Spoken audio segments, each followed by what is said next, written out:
Good morning all of you. ધોરણ 8 chapter 12 ઘર્ષણ. વાર્ષિક એક્ઝામમાં ઉપયોગી બને તેવા પ્રશ્ન આજે શીખવાના છે. પાઠ નથી ચલાવતી પણ તેનું પુનરાવર્તન કરાવું છું, જેથી કરીને પ્રથમાંત સત્રાંત પરીક્ષામાં જે વિદ્યાર્થીઓને ખોટું પડ્યું છે તે તેની પોતાની ભૂલ સુધારી શકે, અને જો આ જ પ્રશ્ન વાર્ષિક એક્ઝામમાં પૂછાય તો તમારે મદદરૂપ બની શકે. તો ચલો આપણે એવા જ પ્રશ્નો લેશું જે આપણને એક્ઝામમાં કામ લાગી શકે. પહેલો ટોપિક છે આપણું ઘર્ષણ બળ.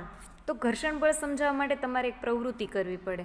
તો તમારે એ કહેવાનું છે કે ટેબલ પર પડેલા પુસ્તકને, અહીંયા જો તમને આપ્યું છે ચિત્રમાં ટેબલ છે, તેના ઉપર એક પુસ્તક પડ્યું છે, તેને તમારે વ્યવસ્થિત એક જ દિશામાં ધક્કો મારો છો તો ટેબલ પરથી પુસ્તક છે એ શું થાય છે, ખસે છે.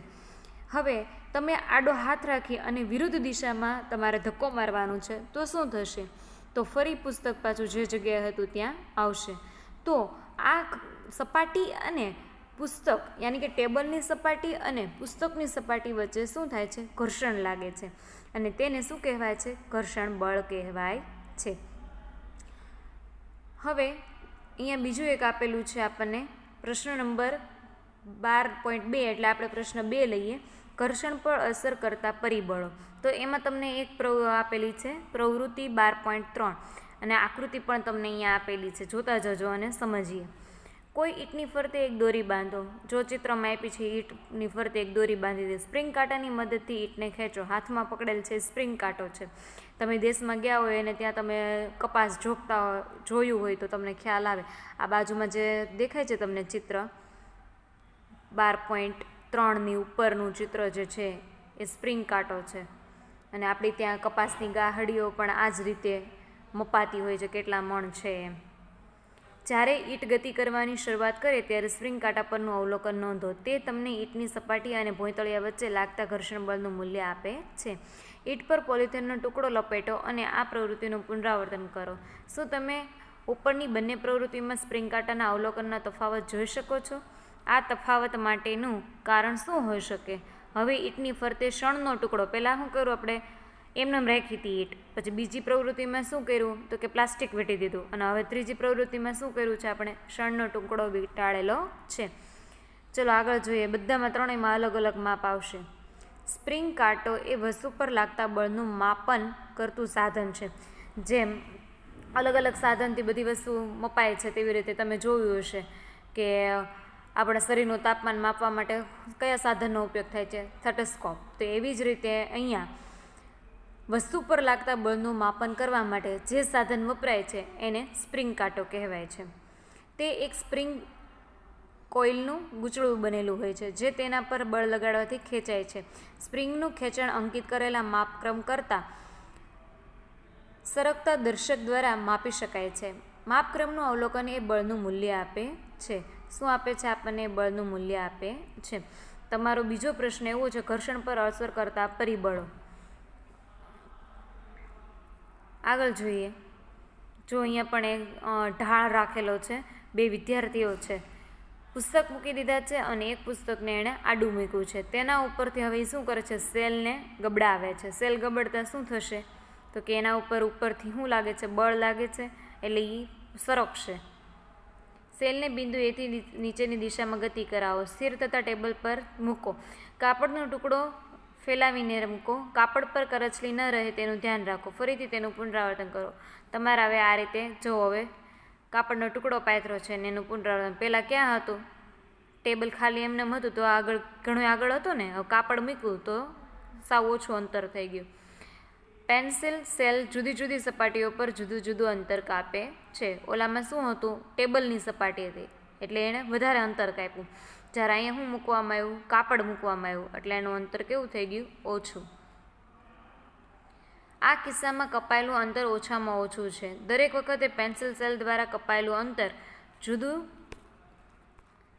જુદું શા માટે છે, આ માટેનું કારણ જોવાનો પ્રયત્ન કરો. શું પેન્સિલ સેલ દ્વારા કપાયેલું અંતર એ સેલ જે સપાટી પર ગતિ કરે છે તે પ્રકાર પર આધાર રાખે છે? શું સેલની સપાટીનું લીસાપણું પણ સેલ દ્વારા કપાયેલા અંતર પર અસર કરે છે? હા, અસર કરશે. ઘર્ષણનું કારણ સંપર્કમાં રહેલી બે સપાટીઓના ખરબચડાપણું છે. શું છે, અહીંયા જો તમને કીધું છે, પ્રશ્ન તમારો શું હતો, ઘર્ષણ પર અસર કરતા પરિબળો. તો પહેલું જ પરિબળ શું આવશે? તેની સપાટી. શું આવશે? એની સપાટી. લીસી લાગતી સપાટીઓ પર મોટા પ્રમાણમાં આવી સૂક્ષ્મ નિયમિતતાઓ હોય છે. બે સપાટીઓ પર રહેલી અનિયમિતતાઓ એકબીજા પર ભરાઈ જાય છે. જ્યારે આપણે કોઈ સપાટીને ખસેડવાનો પ્રયત્ન કરીએ છીએ ત્યારે આપણે આ જોડાણ વિરુદ્ધ બળ લગાડવું પડે છે. ખરબચડી સપાટીઓ પર વધારે પ્રમાણમાં અનિયમિતતાઓ હોય છે. તેથી જો સપાટી ખરબચડી હોય તો ઘર્ષણ બળ વધારે હોય છે. આપણને ખ્યાલ આવી ગયો કે બે સપાટીઓના ખરબચડા ભાગોના જોડાણને કારણે ઘર્ષણ લાગે છે. સ્પષ્ટ છે કે બે સપાટીઓના બળપૂર્વક દબાવવામાં આવે તો ઘર્ષણ બળ વધશે. જ્યારે સાદડી પર કોઈ વ્યક્તિ બેઠેલો ન હોય ત્યારે એને બેઠેલો હોય ત્યારે સાદડીને ખેંચવાથી તમે આ અનુભવ કરી શકો છો. આ બધા અનુભવ હોય. કોઈ ચાદર પાથરો હોય ને એના ઉપર ચાદર ઉપર કોઈ ન બેઠું હોય ને તમે ખેંચો તો ઝડપથી ખેંચાઈ જશે. જ્યારે કોઈ માણસ એના ઉપર બેસી જાય ને પછી ચાદરને ખેંચજો તો એ આવશે નહીં. તો એની સપાટી ઉપર આધાર રાખે છે. તમારા એ અનુભવને યાદ કરો કે તેમાં કોઈ એક ભારે બોક્સને એક જગ્યાએથી બીજી જગ્યાએ ખસેડતા હોય અને ખસતું ન હોય.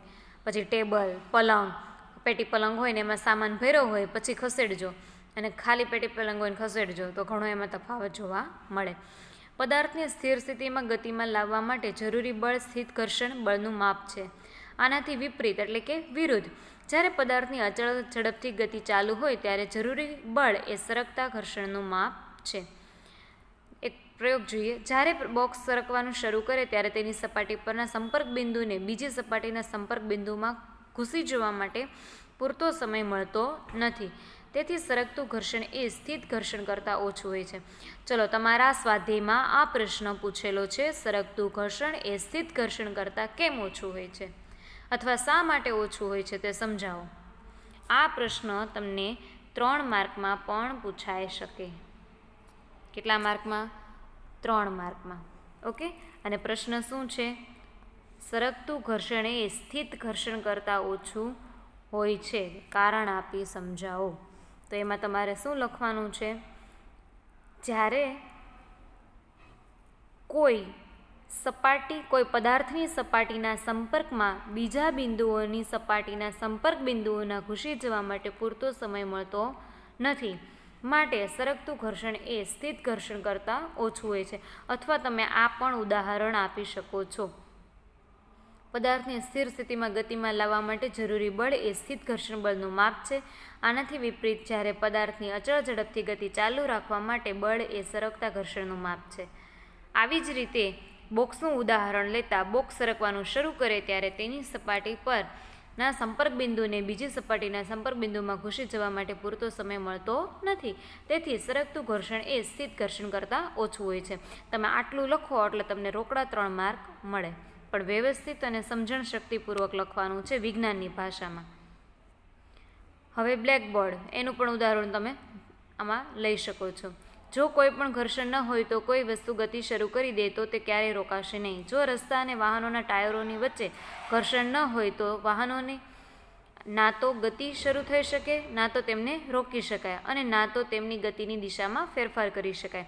દિવાલમાં ખીલી ન ઠોકી શકાય કે ટાઈમાં ગાંઠ ન બાંધી શકાય. ઘર્ષણ વગર કોઈ ઇમારત ન બાંધી શકાય. ચલો, આ ઘર્ષણ ન હોય તો શું થાય? બરાબર. ઘર્ષણના ફાયદા અને ગેરફાયદા સમજાવો. 3 માર્ક. ઘર્ષણના ફાયદા અને ગેરફાયદા સમજાવો. 3 માર્કમાં આ પ્રશ્ન હોઈ શકે છે તમારી વાર્ષિક એક્ઝામમાં. ઘર્ષણ હાનિકારક પણ છે. ઘર્ષણને કારણે વસ્તુઓ ઘસાઈ જાય છે. પછી ભલે તે સ્ક્રૂ, બોલ બેરિંગ કે બૂટ ચપ્પલના તળિયા કેમ ન હોય. તમે રેલવે સ્ટેશન પર ચાલવાના ઓવરબ્રિજ પર ઘસાયેલા પગથિયાઓ જોયા હશે. ઘર્ષણથી ઉષ્મા પણ ઉત્પન્ન થઈ શકે છે. થોડી મિનિટો સુધી પોતાની હથેળીઓને જોરથી એકબીજા સાથે ઘસો, કેવો અનુભવ થાય છે? ગરમ થઈ જશે અને હાથમાં ઘર્ષણ ઉત્પન્ન થશે. તમે માચિસની દિવાસળીને કોઈ ખરબચડી સપાટી પર ઘસો છો ત્યારે તે આગ પકડી લે છે. મિક્સરને થોડી મિનિટ ચાલવાનું લીધે તેનું ઝાર ગરમ થઈ જાય છે. તમે આવા બધા ઉદાહરણો તેમાં આપી શકો છો. ચપ્પલ ઘસાઈ જાય છે, કેળાની છાલ આવતા પડી જવાય છે, મિક્સચરનો ઝારનું ઉદાહરણ, દિવાસળીની માચીસનું ઉદાહરણ, બધા ઉદાહરણ તમે આપી શકો છો. આ ગેરફાયદામાં આવશે, જેમાં ઘર્ષણ દ્વારા ઉષ્મા ઉત્પન્ન થાય છે. હકીકતમાં જ્યારે આપણે કોઈ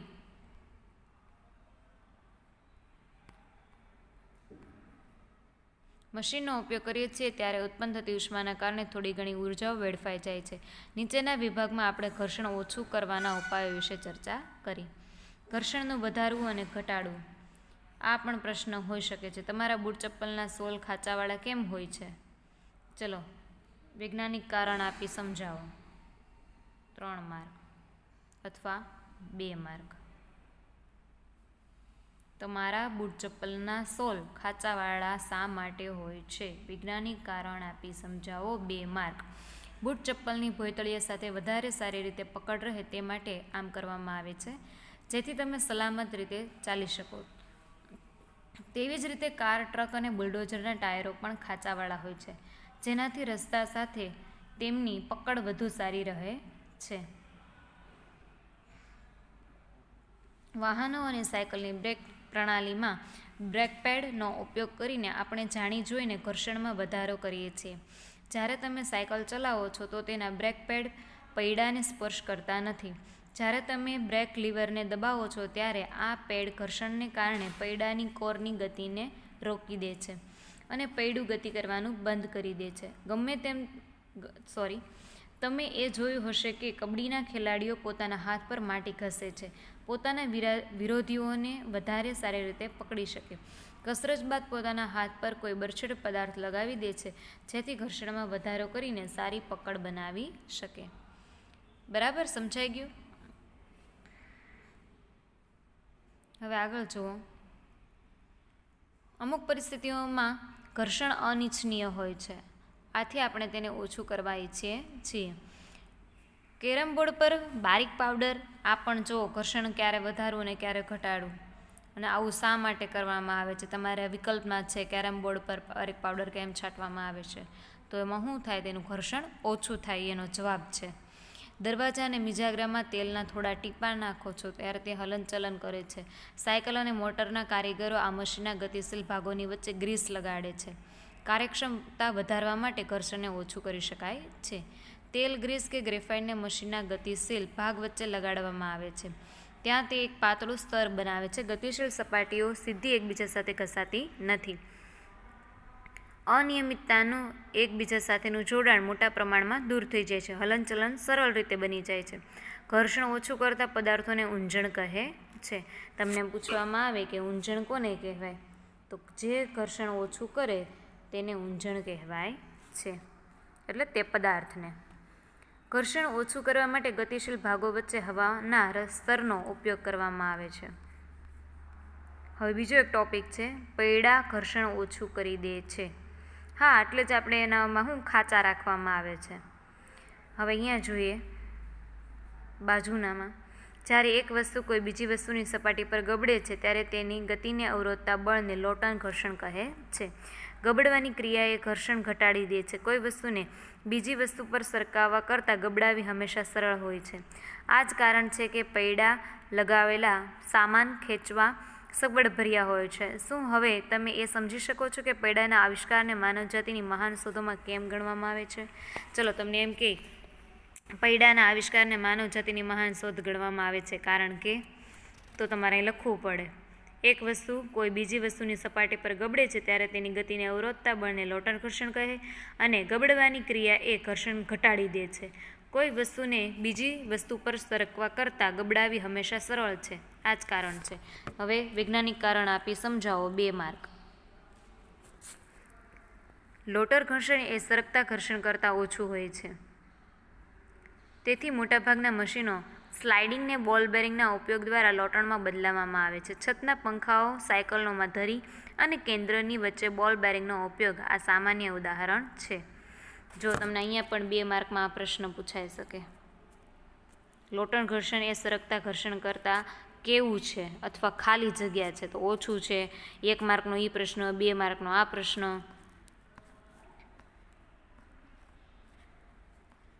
હવે આવે છે તરલ ઘર્ષણ. હલકી અને પાતળી હોય છે. જ્યાં હવા કેવી હોય છે? હલકી અને પાતળી. તેમાં પસાર થઈને ગતિ કરતી વસ્તુઓ પર હવા ઘર્ષણ બળ લગાડે છે. તે જ રીતે પાણી અને બીજા પ્રવાહીઓ પસાર થઈને ગતિ કરતી વસ્તુઓ પર ઘર્ષણ બળ લગાડે છે. વિજ્ઞાનમાં વાયુ અને પ્રવાહીનું સામાન્ય નામ તરલ છે. આપણે કહી શકીએ કે તરલ તેમાં પસાર થઈને ગતિ કરતી વસ્તુઓ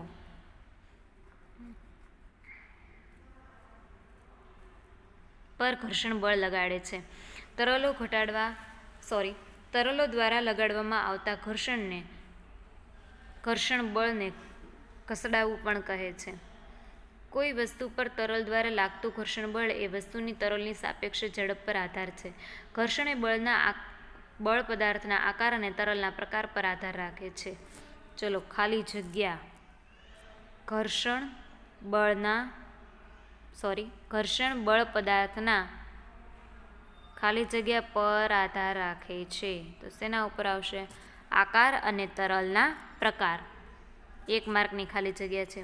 કોઈ તરલમાં થઈને ગતિ કરે છે ત્યારે તેમણે તેના પર લાગતા ઘર્ષણ બળને સમતોલ્યને પાર કરવું પડતું હોય છે. આ પ્રક્રિયામાં તેઓ ઉર્જા ગુમાવે છે. ઘર્ષણ ઘટાડવાના પ્રયત્નો કરવામાં આવે છે. વિશિષ્ટ આકાર આપવામાં આવે છે. વૈજ્ઞાનિકો આ વિશિષ્ટ આકારો વિશે ક્યાંથી સંકેત પ્રાપ્ત થાય છે? કુદરતી રીતે, અલબત્ત, યાની કે પક્ષીઓ અને માછલીઓ દરેક વખતે તરલમાં ગતિ કરતા હોય છે. તેમના શરીરનો વિકાસ કેવી રીતે થયો હશે? તરલમાં ગતિ કરતી વખતે ઘર્ષણ પાર કરવામાં તેમની ઉર્જાનો વ્યય થવો એ શક્ય છે.